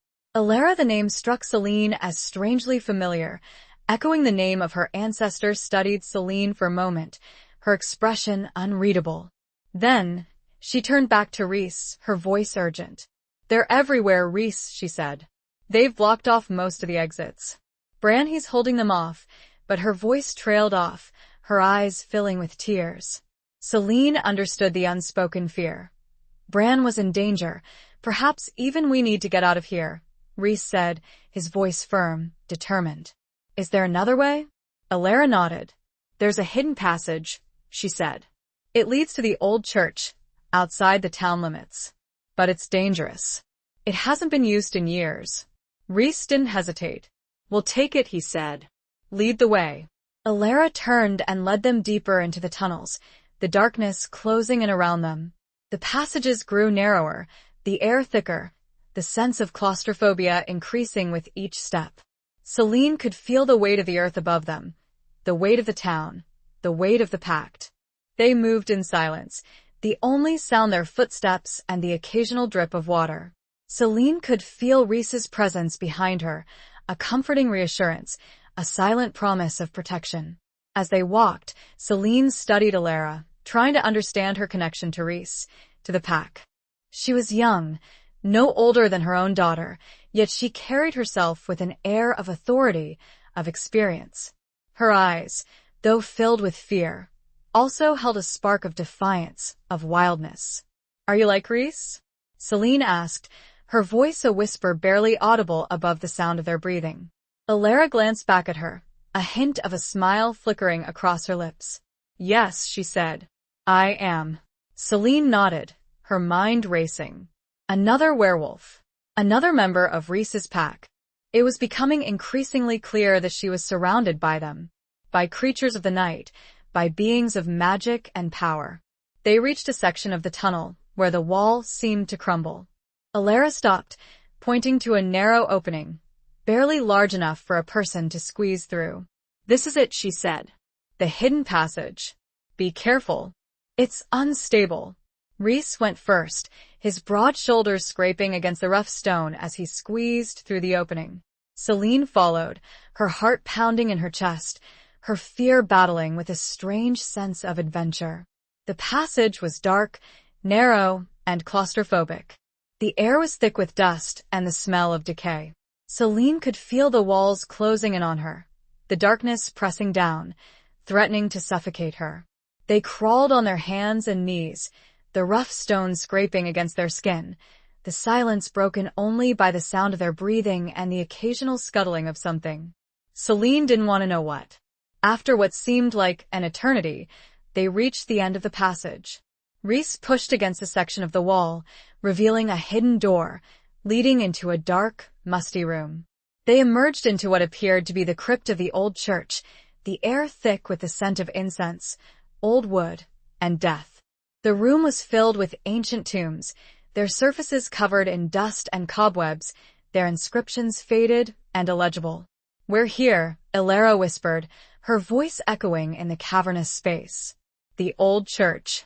We're outside Oakhaven." Selene looked around the crypt, her eyes adjusting to the dim light filtering through the stained glass windows high above. It was a beautiful, haunting place, filled with a sense of history, of spirituality. But it was also a place of shadows, of secrets, of death. A place that was starting to feel almost familiar. "What now?" she asked, turning to Rhys. The door they had just come through burst open, and men began to flood into the space. Rhys moved to stand in front of Selene. "Now," he said, his eyes locked on the approaching group, "we fight." Chapter 14. A glimmer of hope in darkness. The hunters poured into the crypt, their faces grim, their weapons raised. They were a motley crew, dressed in a mix of camouflage gear and tactical clothing, armed with guns, knives, and crossbows. Selene recognized the leader, a tall, gaunt man with a cruel face and cold, merciless eyes. He was the one who had been questioning her, relentlessly, just before she had broken the seal, just before Rhys had appeared. Well, the leader sneered, his voice echoing in the cavernous space. "Look what we have here. The beast and his pet." Rhys stood his ground, his body a shield in front of Selene, his golden eyes flashing with a predatory intensity. He held the hunting knife low, his grip firm, his stance balanced, ready to strike. "You should have stayed away," Rhys said, his voice low and dangerous, a growl rumbling in his chest. The leader laughed, a harsh, humorless sound. "We're not afraid of you, monster," he said. "We're here to cleanse this world of your kind." He raised his hand, signaling his men to attack. The hunters surged forward, their weapons trained on Rhys, their faces filled with hatred and fear. Selene gasped, her heart pounding in her chest. She wanted to scream, to run, but she was frozen in place, paralyzed by terror. She watched as Rhys moved, a blur of motion, his knife flashing in the dim light. He engaged the hunters with a ferocity that was both terrifying and awe-inspiring. He moved with a speed and agility that defied human limitations, dodging bullets, deflecting blows, his knife finding its mark with deadly accuracy. Ilara, too, joined the fight, her movements swift and graceful, her claws extended, tearing at the hunter's flesh. She was a whirlwind of fury, a force of nature unleashed. Selene watched in horror and amazement as the battle raged around her. The crypt echoed with the sounds of gunfire, the clang of metal on metal, the snarls of the werewolves, and the screams of the hunters. She felt a strange mixture of emotions. Fear, yes, but also awe. Awe at Rhys's power, his courage, his wildness. She saw him, not as a monster, but as a protector, a warrior, fighting for his life, for her life, for the survival of his pack. Despite being outnumbered, Rhys and Ilara were holding their own, their supernatural strength and speed giving them an advantage against the hunters. But the hunters were relentless, their numbers seemingly endless. Selene realized that she couldn't just stand there, watching. She had to do something, anything to help. She looked around the crypt, searching for something, anything, she could use as a weapon. Her gaze fell on a large, heavy crucifix, standing on a nearby altar. It was made of solid silver, its surface tarnished with age, but still gleaming in the dim light. Silver. The word echoed in her mind, a memory from Bran's lessons. Silver was harmful to werewolves, but it was also a symbol of faith, of hope, of protection. She hesitated for a moment, her mind racing. Could she use it? Could she wield a weapon that was both sacred and dangerous?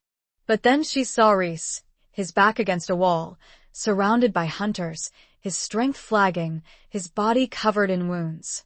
She made her decision. She ran to the altar, her hands trembling, and grabbed the crucifix. It was heavier than she expected, the cold silver sending a shiver through her. She raised it high above her head, her heart pounding in her chest, and charged towards the hunters, screaming a wordless cry of defiance. The hunters turned, their eyes widening in surprise and fear. They had not expected this attack from a seemingly ordinary woman. Celine swung the crucifix with all her might, striking one of the hunters across the face. He screamed, clutching his face, his skin sizzling where the silver had touched him. The other hunters recoiled, their faces filled with a mixture of shock and terror. Celine's actions had created a momentary distraction, a brief respite for Reese and Alara. They used the opportunity to regroup, to renew their attack, their ferocity fueled by Celine's unexpected act of courage. "Above you!" Celine yelled, noticing a hunter with a crossbow taking aim at Reese from a high ledge. Reese moved just in time. The bolt impaled the hunter directly behind him. The tide of the battle seemed to shift, the hunters losing their momentum, their confidence shaken. They had underestimated their opponents, underestimated the power of the werewolves and the courage of an ordinary woman. The battle continued, fierce and brutal, but the hunters were slowly being driven back, their numbers dwindling, their resolve crumbling. Finally, the leader, seeing that the fight was lost, signaled a retreat. The remaining hunters fled, disappearing into the tunnels, leaving behind their fallen comrades. The crypt fell silent, the only sound the ragged breathing of Reese, Alara, and Celine. The air was thick with the scent of blood, of sweat, of victory. But it was a victory that had come at a cost. The glimmer of hope was that they had survived. Chapter 15. The Weight of Unspoken Words. The aftermath of the battle was a scene of devastation. The once serene crypt was now marred by bloodstains, broken furniture, and the scattered bodies of the fallen hunters. The air hung heavy with the stench of death and the lingering echoes of violence. Celine stood amidst the carnage, her body trembling, the heavy silver crucifix still clutched in her hand, its weight a stark reminder of the desperate act she had committed. Reese, his body bruised and battered, his clothes torn and stained with blood, both his own and that of the hunters, moved towards her. His golden eyes, though still tinged with a predatory alertness, were filled with a mixture of concern and admiration. "Are you all right?" he asked, his voice rough, strained, but laced with a tenderness that sent a shiver of warmth through Celine's chilled body. Celine nodded, unable to speak, her throat choked with emotion. She had never witnessed such violence before, never participated in it. The reality of what she had done, of what she had become a part of, was slowly sinking in, leaving her feeling numb and disoriented. Alara, her face streaked with dirt and blood, her clothes torn, but her spirit seemingly unbroken, joined them. She looked at Celine, her golden eyes filled with a newfound respect. "You were brave," she said, her voice surprisingly gentle. "You saved Reese's life." Celine shook her head, her eyes welling with tears. "I just reacted," she stammered, her voice trembling. I didn't think." Reese gently took the crucifix from her hand, his touch sending a jolt of warmth through her. He placed it back on the altar, his movements reverent, respectful. "You did what you had to do," he said, his voice soft, reassuring. "You protected yourself. You protected us." He looked at her, his gaze intense, searching. The pact, it's changing you, Celine, he said. It's awakening something within you, something primal, something powerful. Celine knew he was right. She could feel it, the change within her, the growing strength, the heightened senses, the wildness. It was terrifying, yet also exhilarating. They tended to their wounds, using what little they had in the way of supplies. Alara, with her knowledge of herbs and their healing properties, proved to be invaluable, applying poultices and bandages to their cuts and bruises. As they worked, a heavy silence settled between them, broken only by the occasional groan of pain or the soft rustle of fabric. There were unspoken words, unspoken questions, hanging in the air, a weight that pressed down on them, heavy and unyielding. Celine wanted to ask Rhys about the future, about their relationship, about the devouring pact and its implications. But she couldn't find the words, her fear of the unknown, of the devouring, holding her back. Rhys, too, seemed to be struggling with unspoken emotions. He watched her, his golden eyes filled with a mixture of love, concern, and regret. He knew the burden she was carrying, the weight of the pact, the fear of losing herself. "We need to leave Oakhaven," Alara said, breaking the silence, her voice practical, determined. "It's no longer safe. They know where we are. They'll be back." Rhys nodded, his expression grim. "She's right," he said.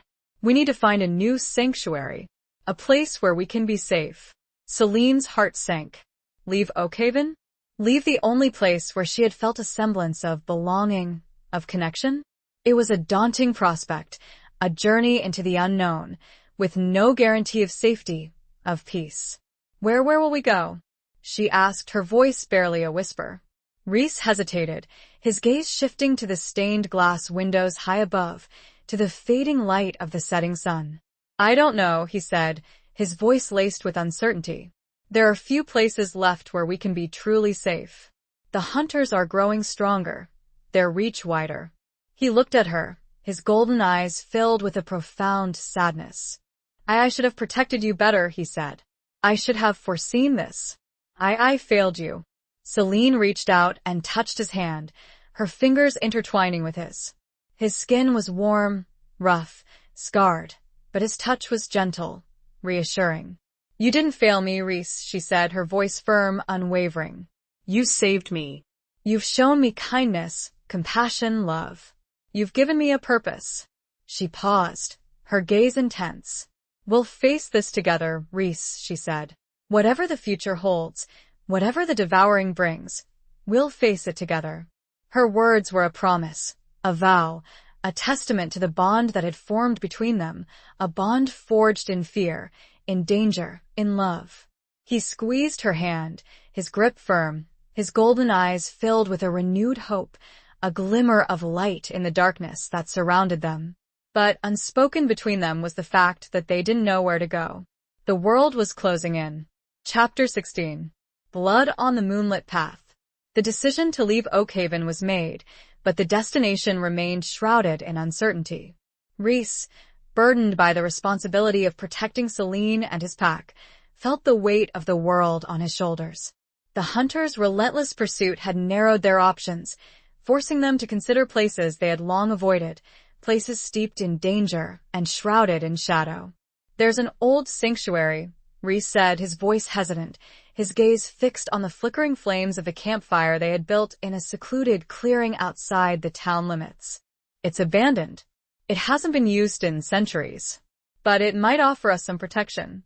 Celine, wrapped in a thick blanket, huddled close to the fire, the warmth a welcome relief against the chill of the night air. She looked at Rhys, her eyes questioning. "Where is it?" she asked, her voice soft, laced with a hint of apprehension. Rhys hesitated, his expression troubled. "It's in the Blackwood Forest," he said. "A place avoided by most. It has a reputation." Celine's heart skipped a beat. The Blackwood Forest. The name itself conjured images of darkness, of ancient trees, of unseen dangers. She had heard whispers of it, tales of strange creatures, of lost souls. "What kind of reputation?" she asked, her voice trembling slightly. Rhys sighed, running a hand through his thick, dark hair. It's said to be cursed, he said. A place where the veil between worlds is thin. A place where dark magic lingers. He paused, his gaze intense. But it's also powerful, he continued. It's a place where the ancient energies are strong. It might offer us the protection we need. Celine shivered, her fear battling with a strange sense of intrigue. Cursed? Dark magic? It sounded terrifying, yet also fascinating. Alara, who had been silently listening to their conversation, spoke up. It's a risk, Reese, she said, her voice cautious. But it might be our only option. We can't stay here. And we can't keep running. Reese nodded, his expression grim. He knew she was right. They were out of time, out of options. They had to take the risk, to face the unknown. They set off at dawn, their footsteps muffled by the soft earth, the air heavy with the scent of pine, and something else. Something ancient, primal, unsettling. The blackwood forest loomed before them, a dark, forbidding presence, its trees tall and twisted, their branches intertwined, creating a dense canopy that blotted out most of the sunlight. As they entered the forest, Celine felt a chill run down her spine, a sense of unease that settled deep within her bones. The air grew heavy, stagnant, thick with the scent of decay and something else. Something metallic, faintly acrid, like the air before a thunderstorm. She could feel the presence of magic, of ancient power, all around her. They walked in silence, Reese leading the way, his senses on high alert, his hand resting on the hilt of the hunting knife he still carried. Alara walked behind Celine, her movements silent, her golden eyes scanning the shadows, her claws extended, ready to defend. The forest seemed to press in on them, the trees looming like ancient sentinels, their branches reaching out like grasping claws. The silence was unnerving, broken only by the occasional rustle of leaves, the snap of a twig, or the distant caw of a crow. As they walked, Celine noticed strange symbols carved into the trees, the same symbols she had seen on the seal beneath the floorboards, the same symbols that adorned her ring. They were ancient symbols, imbued with power, a silent language that spoke of magic, of binding. These symbols, she said, her voice a whisper barely audible above the rustling of the leaves. What do they mean? Reese glanced at the symbols, his expression grim. They're wardings, he said. Protective sigils. They were placed here long ago, to contain the darkness. Celine shivered, her fear growing with each passing moment. Contain the darkness? What darkness? What were they walking into? They continued deeper into the forest, the trees growing taller, the shadows deepening, the sense of unease increasing with each step. Celine could feel eyes on her, unseen eyes, watching them. Waiting suddenly, Reese stopped, his body tensing, his senses on high alert. He raised a hand, signaling Celine and Alara to be silent. Someone's here, he whispered, his voice low and dangerous. I can smell them. Celine's heart pounded in her chest. Hunters? Or something else? They moved cautiously, their weapons drawn, their senses on high alert. The silence was broken by a low growl, coming from the shadows ahead. A figure emerged, its form indistinct, its eyes glowing with an unnatural, red light. It was not a hunter. It was something else. Something inhuman. The creature lunged, its claws extended, its fangs bared. Reese reacted instantly, his knife flashing in the dim light, deflecting the creature's attack. The battle began, fierce and brutal. The creature, a grotesque mix of human and animal features, fought with a savage ferocity, its claws tearing at Reese's flesh, its teeth snapping at his throat. Alara joined the fight, her own claws extended, her movements swift and graceful. But the creature was strong, powerful, its skin resistant to their attacks. Celine noticed with horror that the creature was moving toward her. Reese and Alara were on the far side of it. She was trapped. The moon seemed to shine directly onto the path just in front of her. She saw the blood pooling. It was all happening so fast. Chapter 17. The heart's unyielding strength. The creature, its red eyes burning with a malevolent hunger, stalked towards Celine, its guttural growls echoing through the silent forest. It moved with an unnatural speed, its limbs contorted at grotesque angles, its claws dripping with a viscous, black fluid. Celine stood frozen, her mind blank with terror, her body refusing to obey her desperate commands to flee. She had faced hunters, witnessed violence, even wielded a weapon herself. But this was different. This was a creature of nightmare, a being of pure darkness, its very presence radiating an aura of evil. Just as the creature lunged, its claws inches from her face, a surge of power erupted from within Celine, a force she hadn't known she possessed. It was the Pact, the devouring moon, the wildness, all coalescing into a single, overwhelming wave of energy. She screamed, a primal, wordless cry that ripped through the silence of the forest, and threw her hands out in front of her, a desperate, instinctive gesture of defense. A blinding flash of silver light erupted from the ring on her finger, the ancient symbols glowing with an intense, otherworldly power. The creature recoiled, its growls turning into a shriek of pain, its red eyes dimming as the silver light struck it. It staggered back, its body smoking, its flesh sizzling where the light had touched it. Celine, stunned by what had just happened, stared at her hand, at the ring, her mind reeling. She had done that. She had unleashed that power. It was terrifying, yet also exhilarating. Rhys and Alara, taking advantage of the creature's momentary disorientation, renewed their attack. Rhys, his knife flashing in the dim light, struck again and again, his blows finding their mark with deadly accuracy. Alara, her claws extended, tore at the creature's flesh, her movements swift and graceful, a whirlwind of fury. The creature, weakened by Celine's unexpected attack and overwhelmed by the combined assault of Rhys and Alara, finally succumbed. It let out a final, agonizing shriek, its body dissolving into a cloud of black smoke, leaving behind only a faint, acrid smell. Silence descended upon the forest, broken only by the ragged breathing of Rhys, Alara, and Celine. The air was thick with the scent of ozone, of burnt flesh, of magic. Rhys rushed to Celine, his golden eyes filled with concern and awe. "Are you all right?" he asked, his voice rough, strained. Celine nodded, her body trembling, her mind still reeling from what had just happened.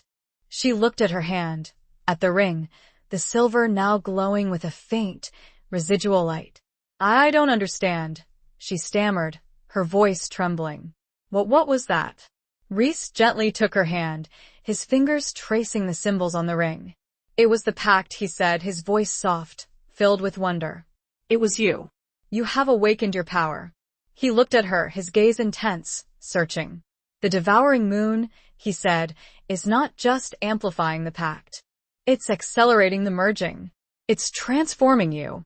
Celine felt a shiver run down her spine. Transforming. The word hung in the air, heavy with unspoken meaning. She was changing, becoming something other. Something more. Alara, her face still pale, but her expression filled with a newfound respect, joined them. "You were amazing, Celine," she said. "You saved us all." Celine shook her head, her eyes welling with tears. I just reacted," she said. I didn't know I could do that." Rhys smiled, a tender, loving smile that sent a wave of warmth through her chilled body. "You have a strength within you, Celine," he said. "A strength you never knew you possessed. The heart's strength is unyielding, Celine. The Pact is awakening it." He paused, his gaze intense. "We are closer to the sanctuary," he said. "We must keep moving." They continued their journey through the Blackwood Forest, the encounter with the creature leaving them shaken, but also strengthened. Celine, though still fearful of the unknown, of the devouring, felt a new sense of confidence, of purpose. She had faced her fear, she had unleashed her power, and she had survived. As they walked, Celine looked at her hand and moved the ring, remembering the feel of the ancient power. She thought she understood what the power was. It was hers. Chapter 18. Facing the Devouring Pact. The sanctuary, when they finally reached it, was not what Celine had expected. It was not a grand castle, nor a hidden fortress, but a simple clearing, bathed in an ethereal, otherworldly light, despite the dense forest that surrounded it. At the center of the clearing stood a circle of ancient standing stones, their surfaces covered in moss and lichen, their shapes weathered and worn by the passage of centuries. The air within the circle hummed with a palpable energy, a force that made Celine's skin tingle, her senses sharpen, her heart beat faster. It was a place of power, a place of magic, a place where the veil between worlds was thin. "This is it," Rhys said, his voice reverent, his golden eyes scanning the standing stones, their surfaces etched with the same familiar symbols that adorned Celine's ring. "This is where the pact was forged. This is where we can face it." Celine looked around the clearing, her mind reeling. Face it? What did that mean? What were they supposed to do? Alara, sensing Celine's confusion, spoke up.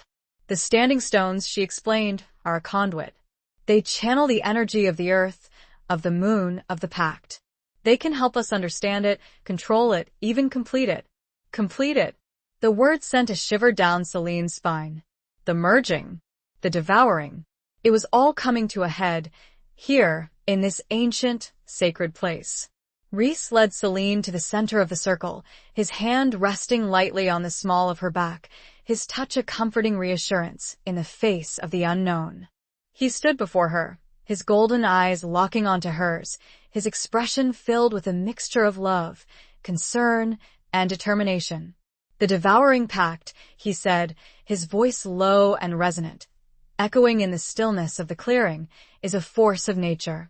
It cannot be denied, it cannot be escaped. But it can be understood. It can be controlled." He paused, his gaze intense.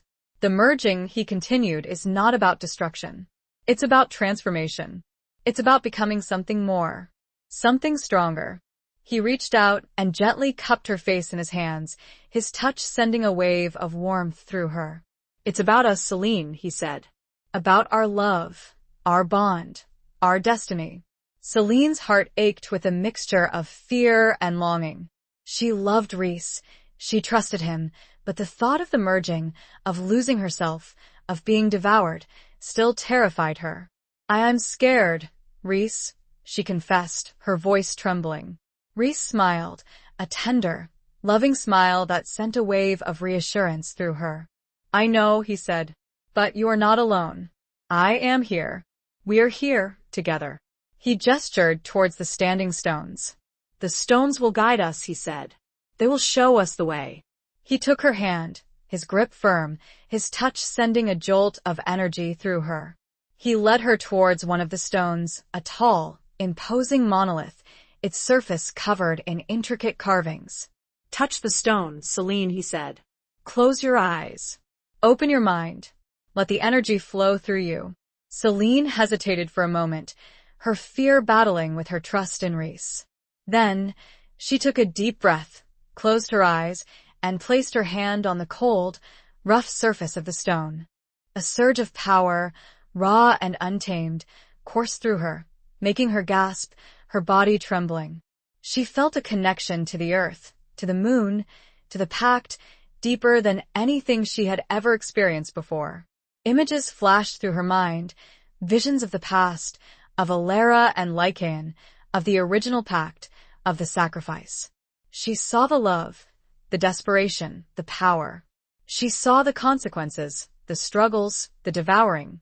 She saw the future, a future where she and Rhys were one. A future where their love, their bond, their power had overcome the darkness, had brought balance to the world. It was a vision of hope, of strength, of transformation. It was a vision of love. When Celine opened her eyes, she was no longer afraid. She understood now. The devouring pact was not a curse. It was a gift. It was a chance to become something more, something greater. She looked at Rhys, her eyes filled with a newfound confidence and newfound love. "I'm ready," she said, her voice firm, unwavering. Rhys smiled, his golden eyes shining with pride and love. He leaned in and kissed her, a slow, tender kiss that sealed their fate, their destiny, their love. He stepped back and gestured to the stones. Then let us begin. Chapter 19. A Love Forged in Twilight. As Celine and Rhys stood hand in hand within the circle of standing stones, the air around them crackled with an almost visible energy. The setting sun cast long, dramatic shadows, painting the ancient stones in hues of orange, purple, and deep red, creating an atmosphere that felt both sacred and intensely charged. The devouring moon, though not yet fully risen, made its presence felt, a subtle pull, a hum in the very ground beneath their feet. Alara stood just outside the circle, her golden eyes watchful, her posture a blend of reverence and readiness. She was there to assist, to guide, but also to protect. The sanctuary was powerful, but it was not impervious to outside forces. The threat of the hunters, though diminished, still lingered, and the Blackwood forest itself held dangers unknown. Rhys raised their joined hands, his gaze locking with Celine's. "The Pact," he said, his voice echoing slightly in the open space, "is a dance between two souls. A merging, not a subjugation. It requires trust, surrender, and love." He looked deeply into Celine's eyes, his own reflecting the swirling colors of the twilight sky. "Are you sure, Celine? There is still time to choose a different path. A path of separation. A path that would break the bond." Celine's heart ached at the thought. Break the bond? Separate from Rhys? It was unthinkable. She had come to love him, to rely on him, to see him not as a monster, but as her protector, her partner, her mate. "No," she said, her voice firm, unwavering. "I choose this. I choose us." A smile, tender and filled with a profound love, spread across Rhys's face. He nodded, his golden eyes shining with an intensity that mirrored the power flowing through the standing stones. "Then let us begin," he repeated, his voice now a low, resonant chant, the ancient words of the Pact flowing from his lips, a language Celine understood not with her mind, but with her soul. As Rhys chanted, the energy within the circle intensified. The air shimmered, the ground vibrated, and the symbols on the standing stones began to glow with a silver light, the same light that had emanated from Celine's ring when she had faced the creature in the forest. Celine felt a pull, a drawing inward, a merging of her energy with Rhys's, with the stones, with the very essence of the Pact. It was not a painful sensation, but a powerful one, a feeling of expansion, of transformation. She closed her eyes, surrendering to the process, trusting in Rhys, trusting in the ancient magic, trusting in love. Images flashed through her mind, not just visions of the past, as before, but visions of connection. She saw herself and Rhys, their lives intertwined, their destinies woven together, their love a beacon of hope in a world of darkness. She felt his strength, his wildness, his passion. He felt her resilience, her compassion, her love. It was a merging of souls, a blending of hearts, a becoming one. The process was not instantaneous. It was a gradual unfolding, a slow, deliberate dance between two beings, two energies, two destinies. It was a journey of discovery, of acceptance, of transformation. As the devouring moon finally rose above the horizon, bathing the clearing in its eerie, silver light, Celine and Rhys stood transformed. They were still two separate individuals, but they were also more. They were connected on a level that transcended the physical, a bond that was unbreakable, a love that was eternal. Celine opened her eyes, her gaze meeting Rhys's. Her eyes, once a warm, hazel brown, now held a flicker of gold, a hint of the wildness, the power that now flowed through her.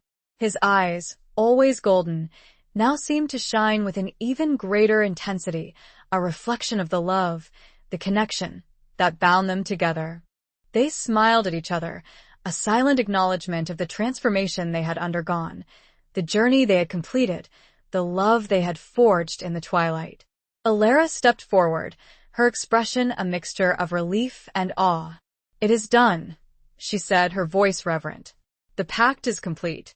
Celine and Rhys turned to her, their hands still joined, their bond stronger than ever. They had faced the devouring pact, they had embraced the transformation, and they had emerged victorious. The moon bathed them in a silvery light. It seemed the pact was at last fulfilled. Chapter 20. Dawn of a New Beginning. The night of the merging had passed, leaving behind a world washed clean by the ethereal glow of the devouring moon. As dawn approached, painting the sky with soft hues of pink and gold, Celine and Rhys stood hand in hand at the edge of the Blackwood Forest, looking out at the world with new eyes. The transformation was complete, yet it was also just beginning. Celine felt the power of the pact flowing through her, a vibrant energy that connected her to Rhys, to the earth, to the very essence of life. Her senses were heightened, her strength enhanced, her spirit unbound. She was no longer just Celine Ashworth, widow, grandmother, ordinary woman. She was something more. Rhys, too, had been changed by the merging. The wildness within him, once a force he had struggled to control, now flowed in harmony with Celine's strength, her compassion, her love. He was still a werewolf, a creature of the night, but he was also her mate, her partner, her equal. They had spent the remaining hours of the night exploring their newfound connection, learning to navigate the subtle shifts in their senses, their emotions, their being.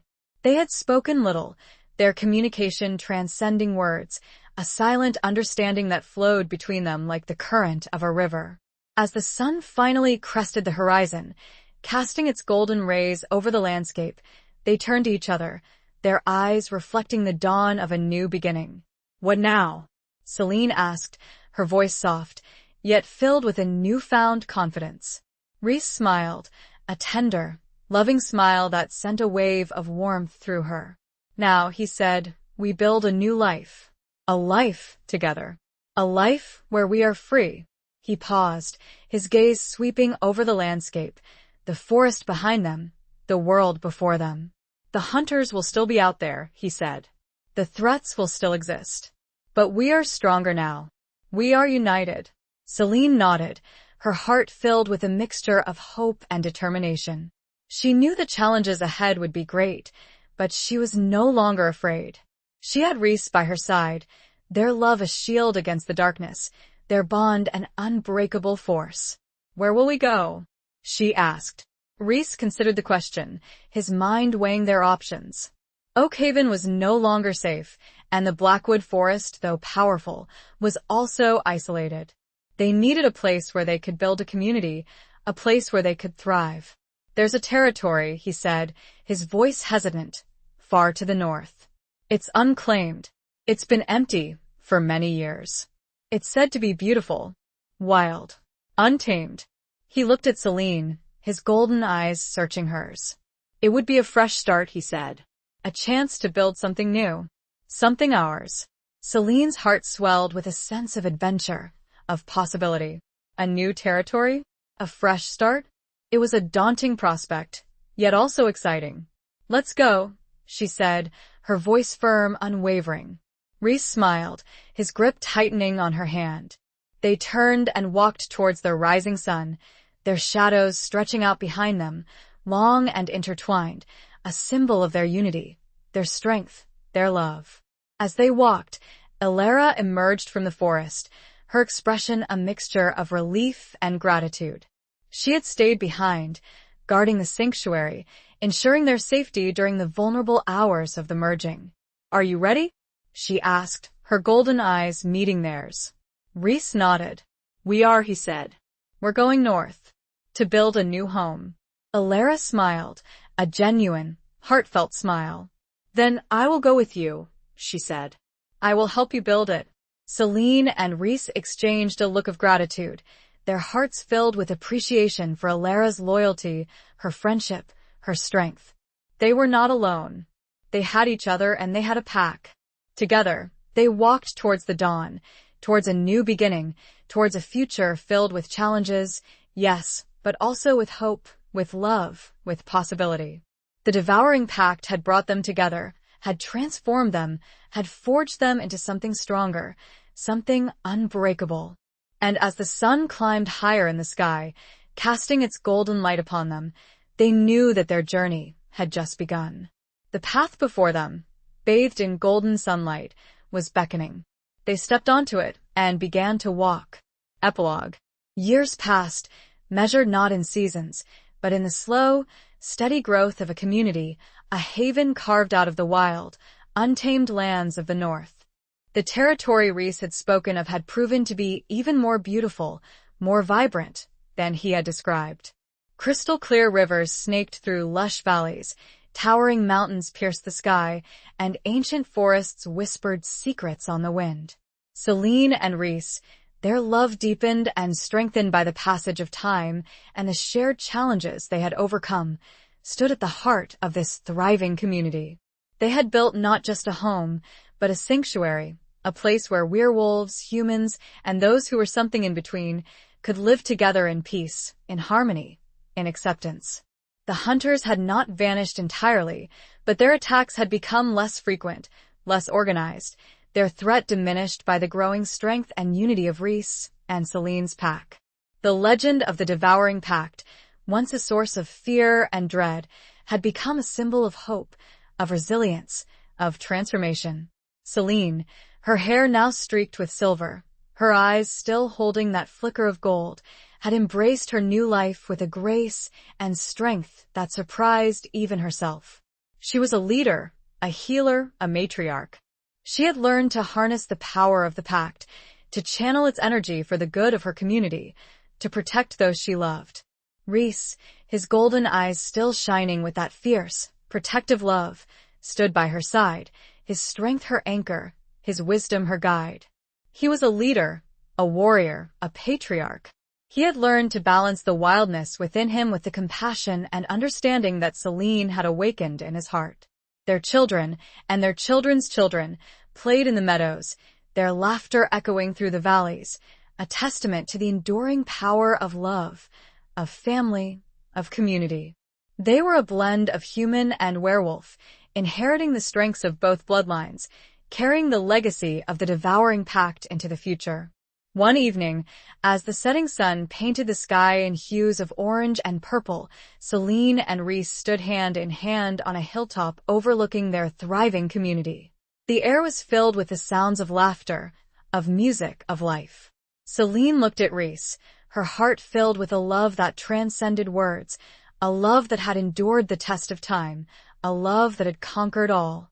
"We did it, Rhys," she said, her voice soft, yet filled with a profound sense of accomplishment. Rhys smiled, his golden eyes reflecting the twilight sky, his grip tightening on her hand. "We did it, Celine," he said. "Together." He leaned in and kissed her, a slow, tender kiss that spoke of a lifetime of shared joys, shared sorrows, shared love. It was a kiss that sealed their bond, their destiny, their legacy. As the stars began to appear in the darkening sky, they turned and looked out at their community, their home, their sanctuary. The devouring Pact, once a source of fear and uncertainty, had brought them to this place, had transformed them, had united them. And as the moon, full and luminous, rose above the horizon, bathing the world in its silver light, they knew that their journey, though long and arduous, had been worth it. They had found their place in the world, their purpose, their love. And they had found it together. They watched the moon rise, together for many, many years. The end.